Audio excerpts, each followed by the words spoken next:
Fomos atraídos para uma das esplêndidas galerias onde se alinhavam as belíssimas estátuas-mapas. À frente de cada uma, a mesa de trabalho do operador. Vários iniciados ali se encontravam, fiéis ao nobilitante dever de servir a irmãos menos experientes da ciência da vida, mas atrasados na peregrinação para Deus. Alguns examinavam detidamente as minúcias da configuração ao seu cuidado. Outros estudavam apontamentos e instruções, enquanto ainda outros examinavam a fotografia dos despojos, esboçando mapas de futuros envoltórios a serem encaminhados para aprovação.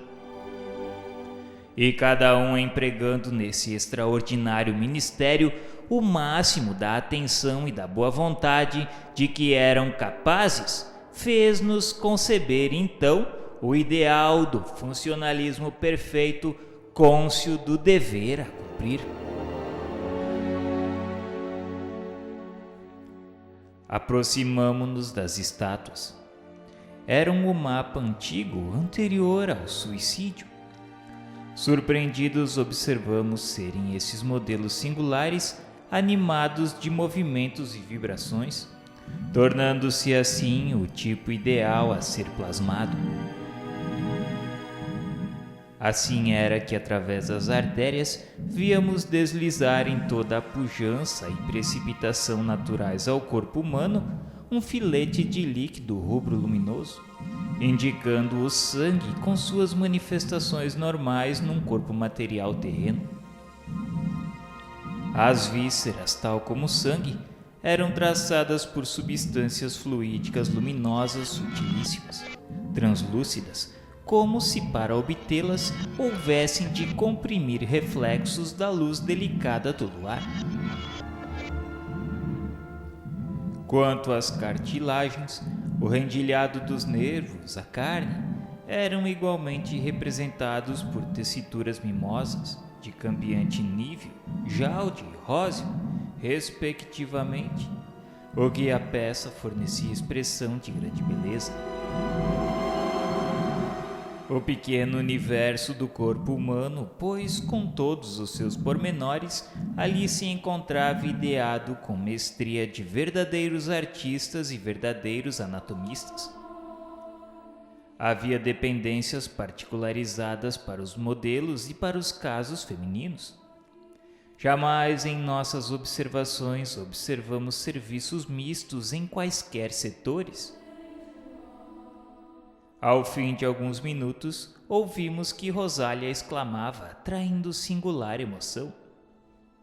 Explicava que o maquinismo era magnífico e que o homem terrestre deveria considerar-se honrado e ditoso por obter da inexcedível bondade do Criador a mercê de poder fazer a própria evolução planetária na posse de um veículo assim. No universo infinito existem mundos físicos onde o espírito que neles reencarna tende a arrastar ciclos de progressos, ocupando fardos materiais pesadíssimos, os quais, comparados a estes, seriam considerados monstruosos. Silenciamos, chocados, sem ânimos para divergir, encetando polêmicas tão do nosso agrado, dada a ignorância em que nos achávamos quanto ao palpitante e arrojado assunto. O nobre instrutor, porém, interveio, dirigindo-se a nós outros risonho como sempre. Esclarecia ele que sim, que era mais do que simples maquinismo, era o próprio universo em miniatura, onde suntuosos fenômenos a todo momento se reproduziam. Pois, com efeito, a natureza participa de muitas condições contidas naquela organização do próprio universo.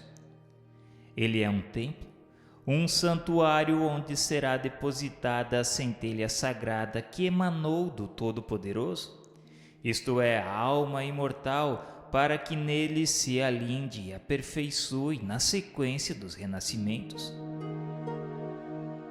Paramos para observar o coração, órgão sensível e heróico, infatigável sentinela, destinado aos mais elevados serviços de uma reencarnação, escrínio onde o espírito localiza a sede dos sentimentos que consigo carrega desde a vida espiritual.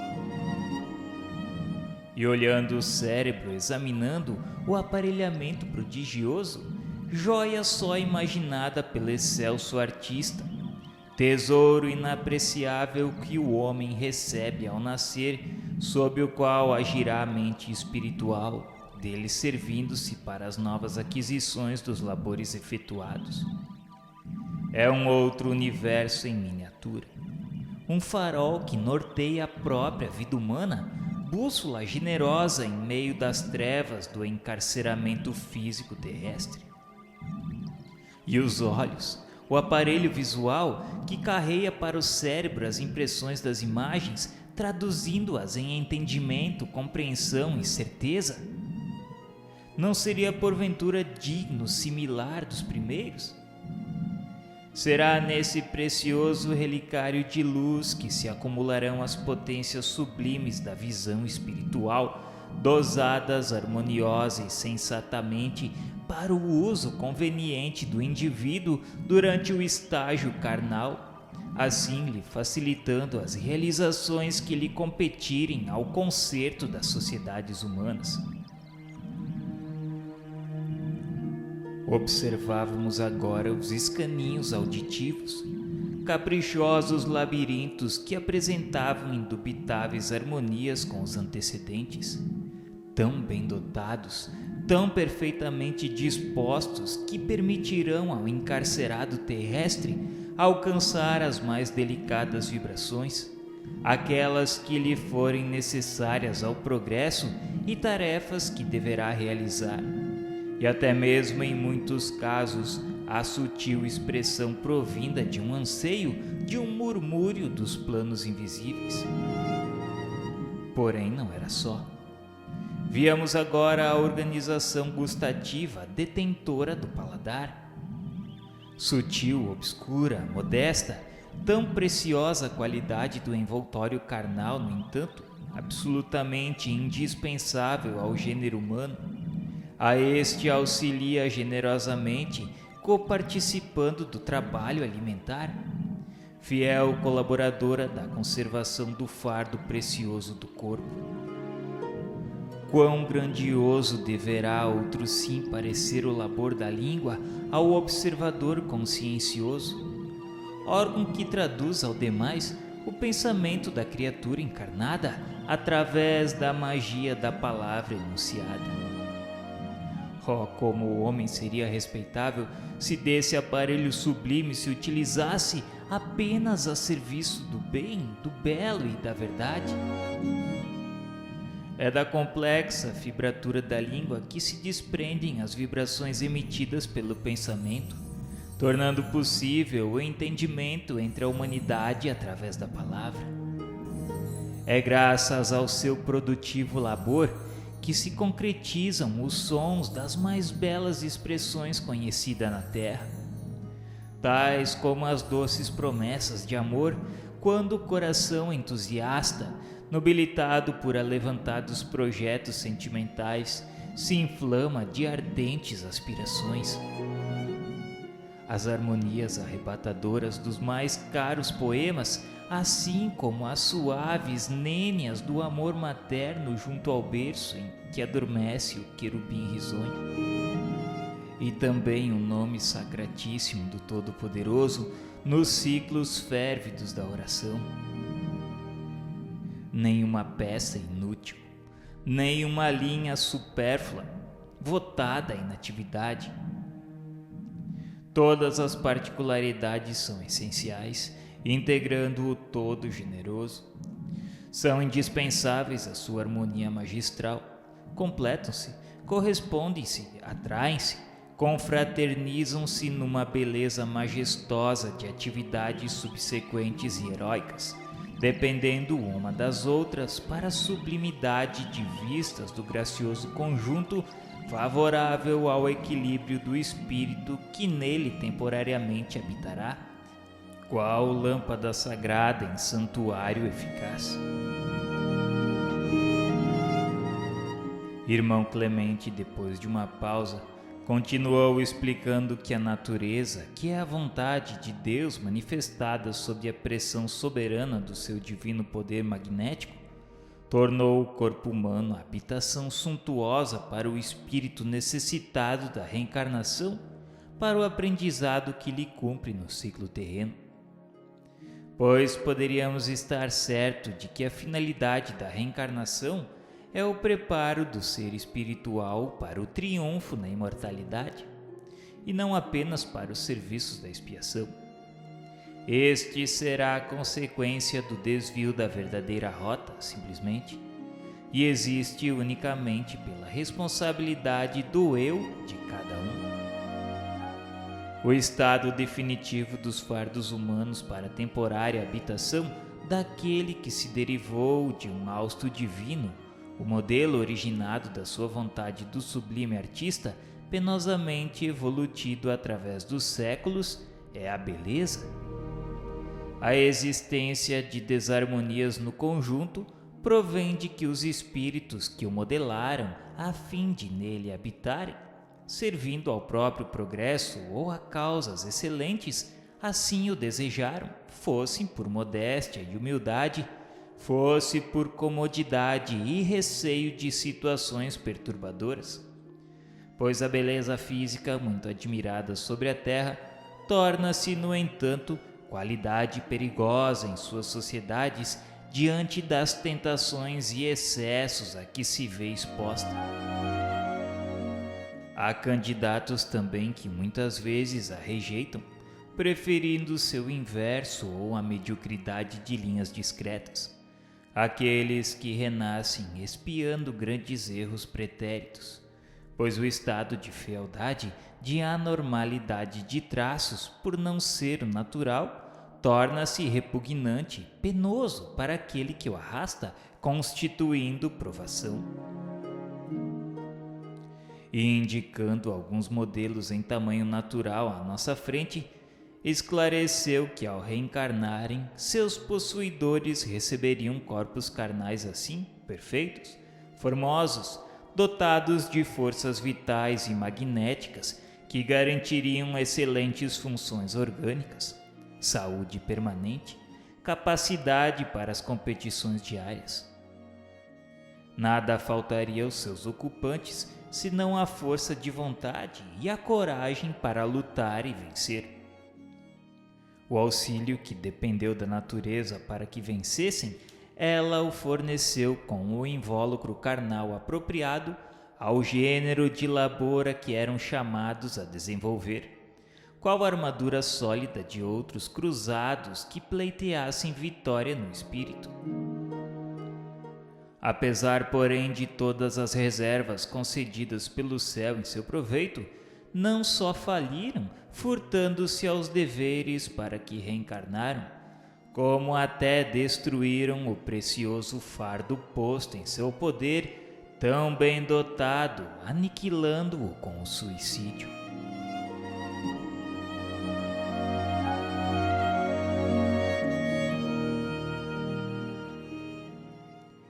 Não nos calava bem na consciência as exposições do ilustre técnico do planejamento.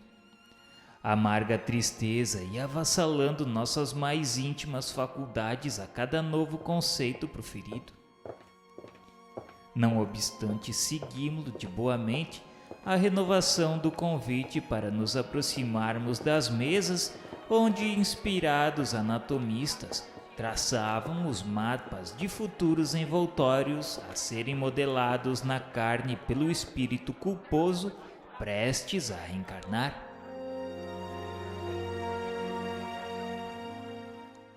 Irmão Clemente, sempre minucioso, explicou que naquelas bancadas de trabalho, auxiliares seus preparavam mapas corporais para suicidas portadores de débitos vultosos, os quais, antes do malogro, haviam recebido aparelhos materiais bem dotados em toda a sua admirável organização.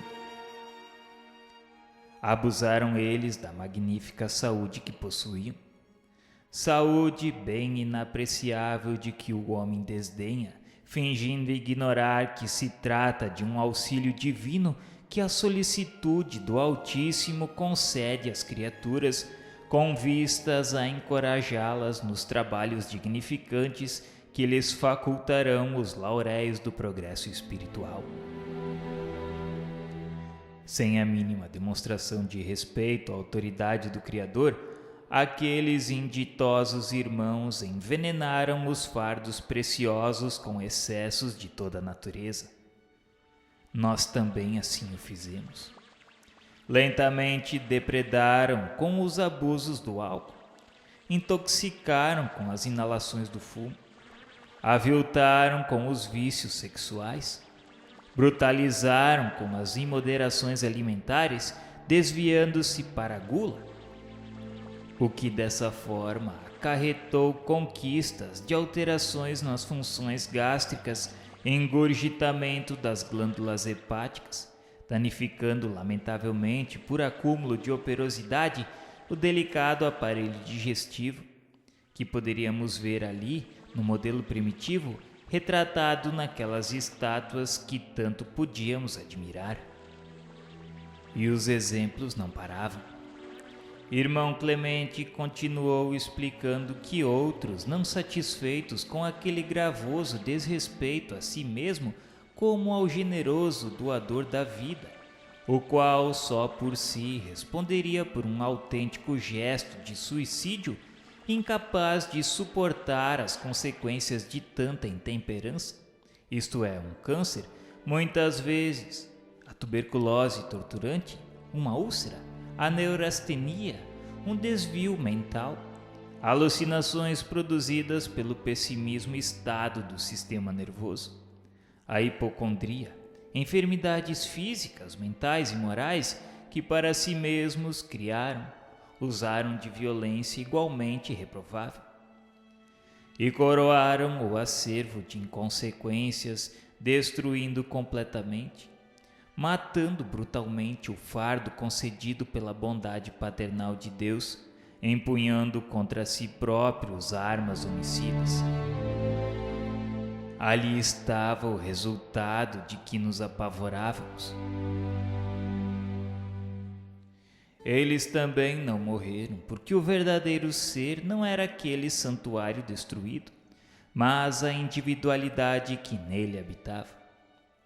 E agora, tal como nós, arrependidos, excruciados pela inalienável dor dos remorsos e convencidos do erro que praticaram, voltam ao teatro dos desatinos cometidos, animando argilas corporais não mais idênticas às destruídas por sua espontânea vontade, mas apropriadas ao gênero de expiação que criaram com a consequência natural das mesmas infrações.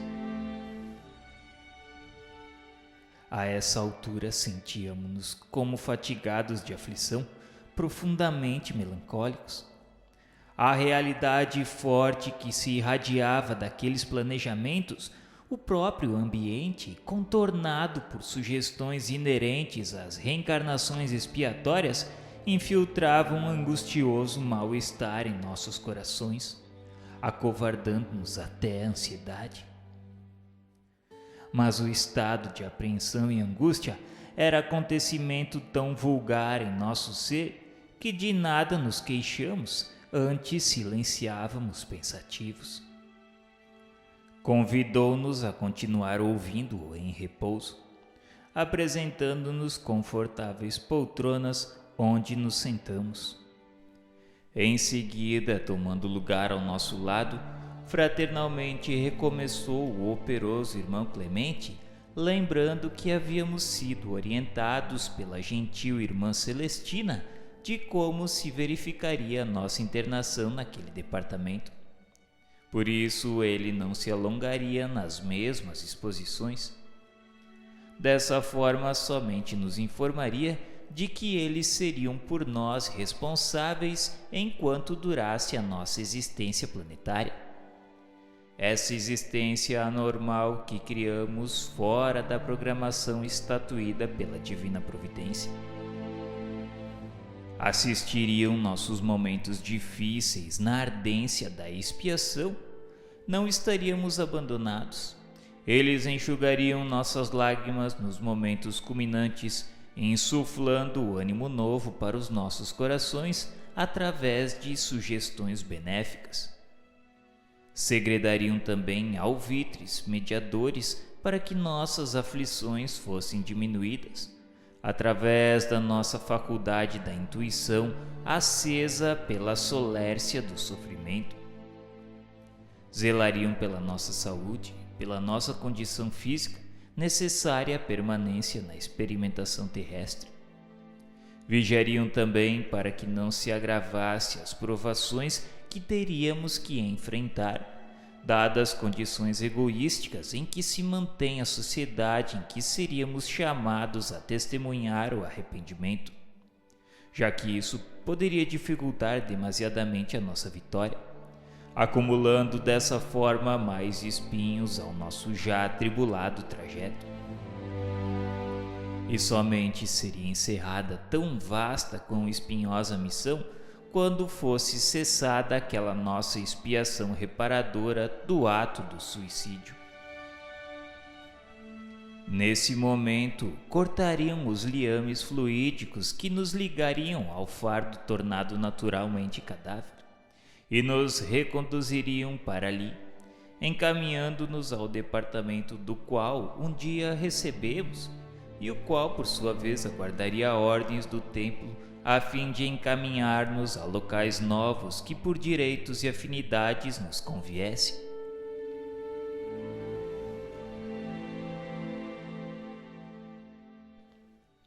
Jamais o retorno ao campo físico material se efetivaria a contragosto nosso.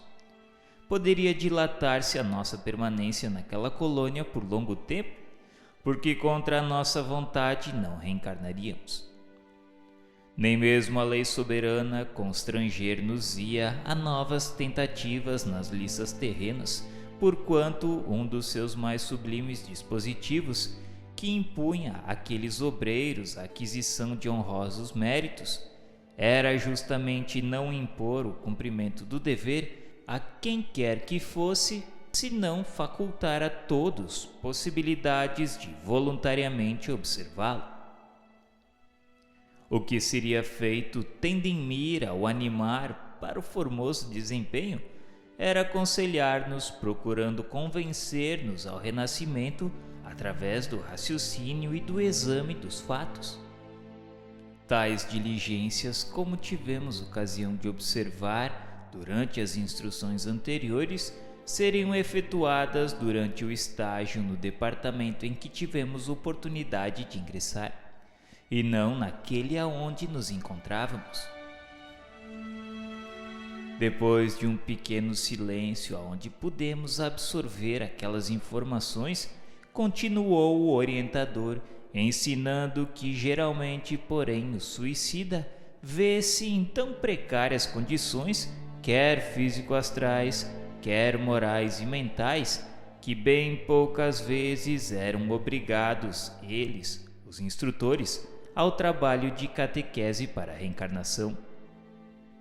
Ele próprio, o suicida, deseja ansiosamente, apressa-se em obtê-las, suplica mesmo ao Todo Misericordioso através de preces ardentes, não raro em ocasião inoportuna, o que eram forçados os trabalhadores ao contrariá-lo, obrigando-o a uma espera que permitirá maiores probabilidades de êxito. Permitiu-se o nosso respeitável expositor pequena pausa, novamente, durante a qual atendeu alguns discípulos que o consultavam acerca dos importantes serviços em elaboração.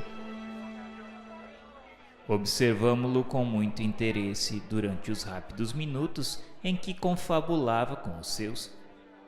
Não distinguimos do que se tratava. Em compensação, notamos que conservava invariavelmente, no delicado semblante, sorriso cativador que bem poderia ser o característico do seu ser eternamente afável. Irmão Clemente era, ao demais, jovem e dotado de grande pureza de linhas.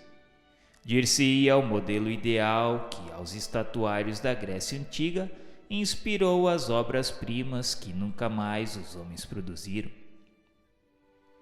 Parecia não contar ainda as 30 primaveras, o que bastante nos surpreendeu, dada a alta responsabilidade de que o víamos investido, pois então ignorávamos que o espírito é independente das idades, podendo apresentar-se sob o aspecto fisionômico que lhe for mais grato ao coração, como as recordações.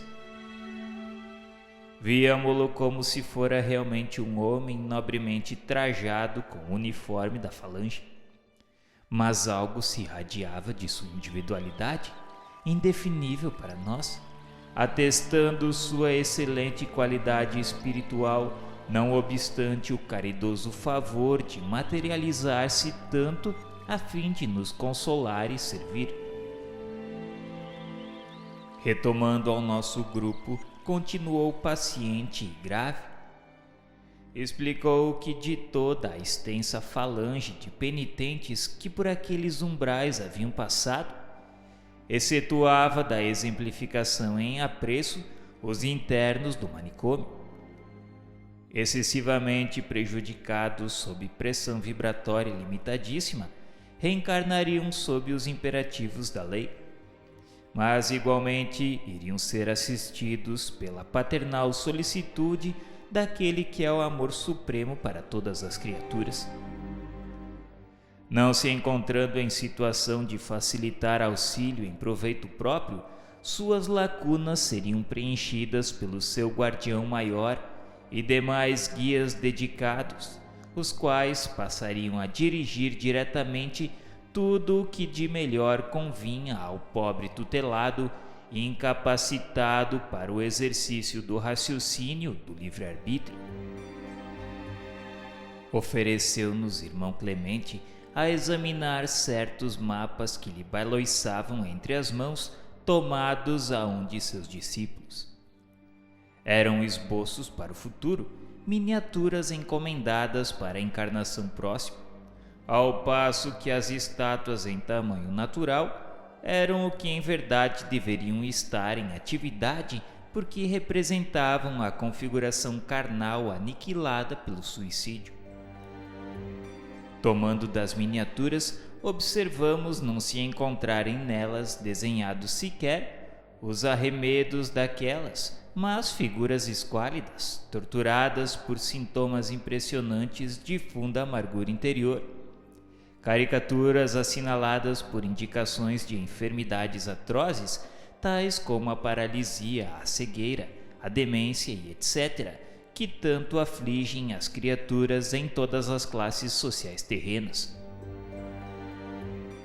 Fez-nos caminhar com ele até um dos clássicos modelos que se viam ao longo da formosa galeria das estátuas, e explicou, não sem deixar entrever expressivo acento de tristeza, enquanto com assombro líamos sobre a placa do pedestal esta curiosa indicação: Vicente de Siqueira Fortes, reencarnado a 10 de outubro de 1868, deveria retomar ao lar espiritual aos 74 anos de idade, ou seja, pelo ano de 1942.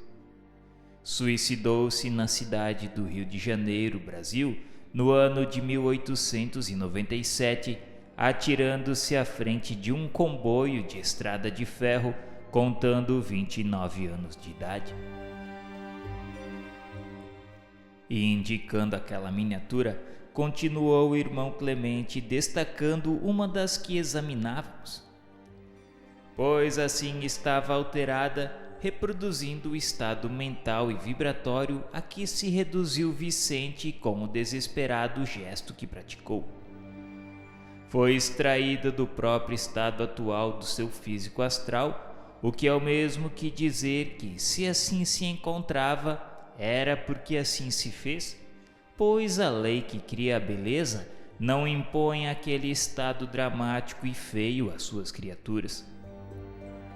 Agora o pobre Vicente, como tantos outros que entre nós se achavam, é obrigado a retomar o corpo carnal, nascer de novo, a fim de completar o tempo que lhe faltava para o compromisso da existência que destruiu. Urgia ao demais que reencarnasse com apenas 9 anos de estada no invisível, porque tão grave foi o choque vibratório em sua organização astral pela infernal resolução de matar a organização animal, que a fim de lograr compreensão que lhe permitisse o progresso razoável, seria preciso a permanência na carne, única terapêutica, como já sabíamos, bastante eficaz para reconduzi-lo ao estado de alívio. Mas voltaria plasmando o barro carnal sob o molde perispiritual que no momento arrastava, o que significava dizer que renasceria enfermo, presa de males atrocíssimos, irremediáveis no plano objetivo, indefiníveis fora das leis psíquicas, abalado por vibrações anormais que o incapacitariam para que desfrutasse de boa saúde, ainda que herdasse dos genitores composição animal vigorosa, assim como de qualquer expressão de paz e de alegria. E tal fosse aquela composição, de pais sifilíticos, por exemplo, anêmicos, alcoólatras, etc., seria possivelmente paralítico ou débil mental, ou ainda tuberculoso, etc. Tais observações eram um tanto justas e sábias, mas nem por isso menos impactantes. Questionei então, um tanto desolado, se não poderia o desgraçado demorar-se ainda no manicômio até que de qualquer forma se minorasse tão lamentável estado de coisas, a fim de se não expor a situações tão dramáticas e dolorosas no plano da reencarnação. O erudito chefe do planejamento seguiu a sua explanação.